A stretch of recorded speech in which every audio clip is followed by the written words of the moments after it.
I wanted to do a video today about diplomacy and how necessary it is for the situation that we're in at the moment, with regards to Ukraine and BRICS and NATO, and staring down the barrel of this meet up in Vilnius, which I think is going to show some real cracks that have appeared in NATO and how fractured it is. But actually, this morning, I woke up to the news that the South African peace delegate have been held up in Poland. I've really struggled with Poland through this conflict. I've struggled when speaking to people from Poland. I've struggled with the way in which Poland has, and what I would say, thrown Russia completely under the bus. I know that there are some issues historically. I know that there are some factors about the Soviet Union that Poland took great exception to. I think a large part of them are blown up beyond proportion, to be quite honest with you. Something I'll go over in this video. And I have really, really struggled with how the elite in Poland have treated their own people. And I want to talk about that today.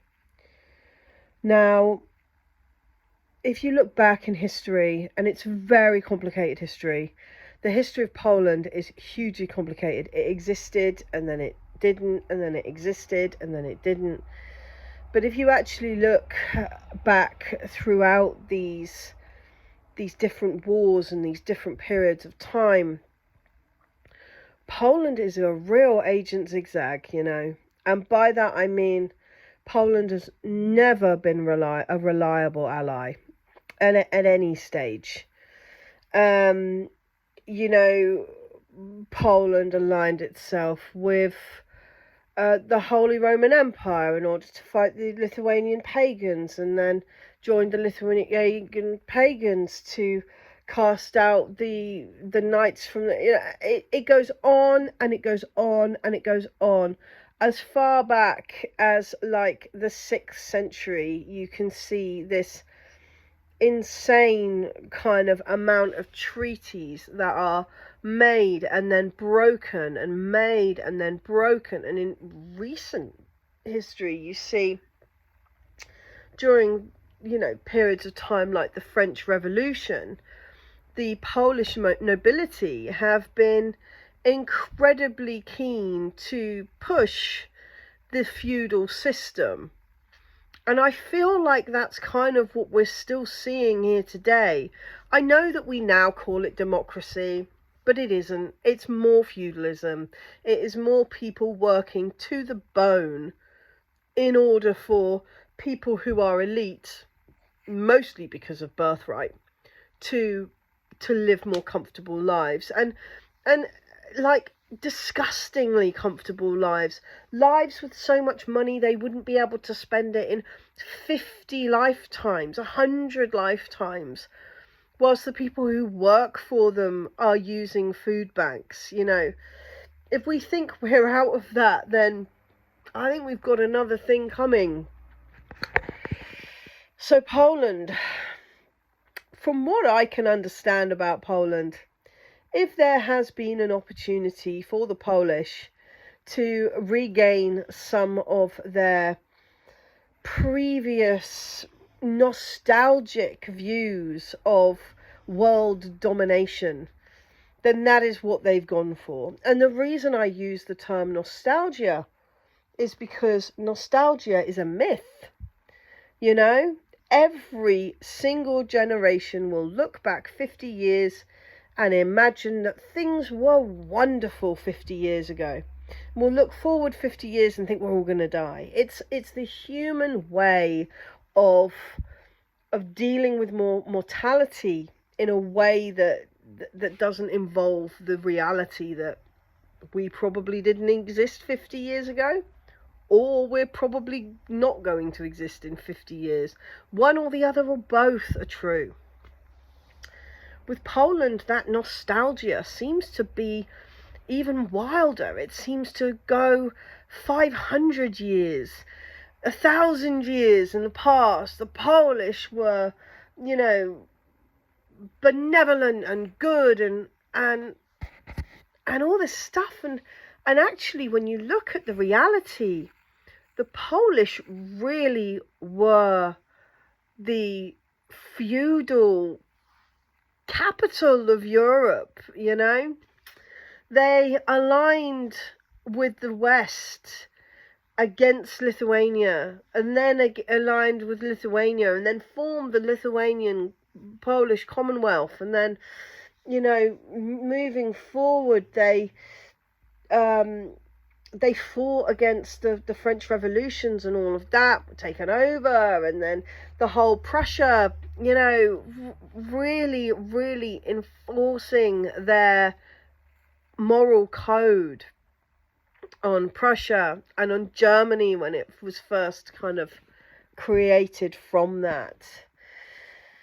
And here we are in 2023 at the brink of another world war, or, in my opinion, at the end of the Second World War. And again, we have Poland just playing that Agent Zigzag card, making sure that they are just on the fringes of either side so that they can potentially woo the world of their innocence when all's said and done. I think America have picked exactly the right European country to continue their hold over Europe. You speak to Polish people about Belarus, and they either believe Belarus somehow belongs to Poland, even though, looking through history, that is laughable. They believe they have some God-given right to choose who governs Belarus for their own safety, despite the fact that the biggest threat to Polish safety has always been Poland. It's always been this reneging on promises, on treaties, on alliances. Poland has pushed to be the biggest and the best in Europe so many times that it's got itself into a ball and become actually very small. And now we see Ukraine manipulated by the same think tanks that have manipulated Poland into thinking Russia is the evil in the world. Russia is the one out to get everybody. And ignoring the very obvious harm on its border. A news report came out this morning that 635 military consignments are missing in Ukraine. They don't know where they are. Poland and Ukraine have an open border, basically. Farmers have had to stand on train tracks and stop grain, poisoned grain, from entering Poland from Ukraine. Poland has a nostalgic, war-hungry, world domination wanting leader who is so keen to rebuild the old Poland, the true Poland, that he has thrown his own people under the bus and allowed a dangerous level of migration, of lack of checking of what's coming through Poland from Ukraine. Now, I don't necessarily want to get into the who's and what's and where's of Ukraine. I think if you want my opinion, you can go and find it on this or any other platform that I operate on. But I will say this: when a country has lost itself to the extent that Ukraine has, when an army of 500,000 men is gone, when the generals of that army are missing, and the only figurehead appears to be a ex-comedian who's most famous for playing a piano with his penis on stage, filling that country with weaponry and bombs and guns, and then opening your border with it, seems to me a remarkably stupid thing to do. I have heard so many Polish people discuss their own safety, their own protection, talking about Belarus. I've seen the enormous scale fence that has been put up between Poland and Belarus, as if the Belarusians are eager on the border to enter Poland. As far as I can gather, the Belarusians want nothing to do with Poland. In fact, the Belarusians would really rather Poland stayed out of their business. The Belarusians have been so freaked out by the endless threats of coups and colour revolutions and regime change that Poland shouts across its fence at them, that they have had tactical nuclear weapons deployed from Russia to try and protect against an actual threat. I mean, I would point out Lithuania's idea of flying over Belarus and dropping teddy bears with notes about democracy, if it wasn't so ludicrous. In the light of what's going on, is it not best that Poland thinks a little bit more about who's advising it? About who has suggested to Poland that the way to defend itself is to fill itself with military equipment from America, whilst at the same time releasing any points on its border which allow Ukrainian men, many of whom may well be carrying extensive Western weaponry, into Poland. No, that's not been Poland's focus at all, has it? In fact, when Duda has spoken, it's either been about war, it's been about how important it is that Poland goes to war with Russia, an idea which is remarkably stupid, given that Poland only had a 70,000 man army to begin with, and that most of them have already died in Ukraine. He's also talked about annexing parts of Ukraine back to Poland, which again, if you actually look at the history here, is farcical. To think that Poland has some claim over Kiev is farcical. This is a country which has gone from existing to not existing, to existing bigger, to existing smaller, to forming parts of Deutschland, to forming Prussia, to all of these different actors throughout known history make it farcical for Poland to think it has any claim to either Kiev or to Belarus. What's more is that if you actually look at the lives of the people who have lived under Polish rule, they aren't better. Poland isn't going in there as some vassal of democracy to make people's lives better. It is going in with the plan of domination. How Poland will react to the reality that annexing Kiev means taking on the debts, taking on the land that's been bought by BlackRock to sell to the highest bidder, taking on the responsibility of holding the devil that is Russia back from the borders of Europe. I don't know. I don't even think they think like that. They are blinded by nostalgia. That's what Poland has become. I started this video wanting to talk about democracy because I want to discuss the fact, and Jeffrey Sachs has done some wonderful talks on this, which I highly recommend everyone go and read or listen to.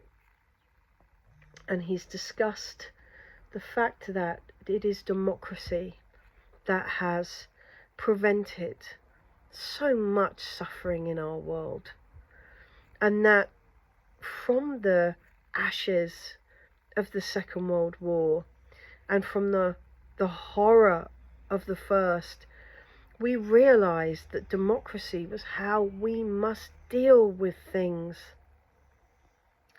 You know, I honestly believe, having listened to Mr. Putin's speeches, that if Duda had have gone to him with grace and said, Ukraine's become a problem, because like it or not, it has. Largest centre of human trafficking in Europe. Largest centre of surrogacy in the world. Do you know what that means for women? Largest hub of child abuse images. Largest hub of illegal weapons. If you actually look at Ukraine from a statistical standpoint, which I always do, it's why to this day, despite great amounts of reluctance on people to understand what I mean, I call myself a feminist, because when I look at a country, I look at its human rights and I look at its women's rights. Ukraine has been failing for decades, since at least 2014, and looking at the pictures of Bakhmut and of Mariupol and these various cities in Donbass that have been neglected for decades since the end of the Soviet Union, you cannot look at that as a successful country. Had Duda gone to Putin and said, we need to sort out the problems existing in Ukraine, those problems exist for ethnic Russians, ethnic Hungarians, ethnic Poles, because of how the Soviet Union carved up parts of Europe to give to Ukraine. I think Poland could have been a massive, massive vessel for peace in this situation. Instead, what do we see? We see Duda ranting in Warsaw, reminiscent of a time we all wish we didn't have to see in colour again. We see massive threats being made to Belarus, fences being put up for no reason, and we see immense amounts of weaponry being given to men who we know are not the sort of men who can be trusted. Men who have been brainwashed, men who have been taught that they are the chosen people and that all others are either a sacrifice or a slave.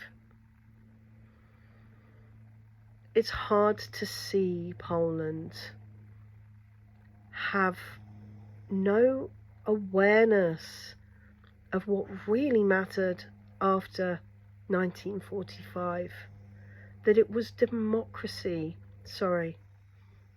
Freudian slip there. It was diplomacy that made Europe relatively safe for the last 75 years. Not war, not threats, not border disputes, not wishing that we could go back in time to a period of endless war and hardship. None of that mattered. It was a time for diplomacy, and Poland is standing against diplomacy, just as Britain did in March 2022, just as America has done right the way through this conflict, making neutrality a dirty word, pretending that those who simply say we can't pick a side here are in fact somehow privy to this war. I think Poland is putting itself in a hugely dangerous position. I think it's showing the West up entirely as a racist, undiplomatic, undemocratic waste of everybody's time. Why would you prevent a peace delegation from moving freely through your country? Why? It's nothing but insulting to those people. Poland seems to want to go back to a time that we all wish it could forget. And I hope that one day in the future, the Polish can look back on this period of time and see what's really happened to them. I often hear people talk about the period after the Second World War, the Warsaw Pact, and I would say 90% of them aren't even aware that Poland was never part of the Soviet Union for a start. And I would say that all of them are pretty unaware of what the point of the Warsaw Pact was and why it was important that Poland wasn't just left to its own devices. Poland had been heavily Nazified. Now, you can have the argument that Poland invited that or fought against it. I have my own opinions. They aren't shared by many Poles. But whether that's true or not, Poland had no system of government. Poland had been completely immersed by Germany. There were huge issues there. It needed to get back to a place where it could be democratic. I've spoken about this before with regards to France, you know. And instead of honouring that denazification that had to happen, instead the Poles have been taught, and I would say they've been taught by the same CIA think tanks that have gone into Ukraine and pushed this Russophobia, and you can see it in Estonia, Moldova, Lithuania, you name it. They have forgotten what was given to them by the Soviet Union. They've forgotten why we can't just leave countries to their own devices when their system of government's been removed. Look at Afghanistan. Look at Iraq. Look at what happens when we do that. It is not helpful. It's all very well to say, if it had been different, it would have been worse. But I wonder if the Polish ever think about how it could have been any different. Did they want the Soviet Union to remove the Germans and then leave them to their own devices? Do you realise that that would have just carried on the fascism? It would have carried on the harm. It would have carried on the Nazis. Because they had been, at that point, indoctrinated into that. That's why we have denazification. Look at Tibet. Tibet took 50 years to get to a point where it could really understand the importance of people being able to read and write and own land and all this other stuff, because for so many centuries they'd never had that. I struggle with Poland, and I struggle with the fact that it's part of the EU. I mean, I'm not a fan of the EU anyway. I struggle with the fact that it's part of NATO. And I struggle with the fact that it is essentially placing itself once again at the helm of the catalyst of another world war. I really, really hope Poland can realise what's been done to it here and see the foreign agents that are there and forcing this stuff, you know. Poland talks a lot about its safety.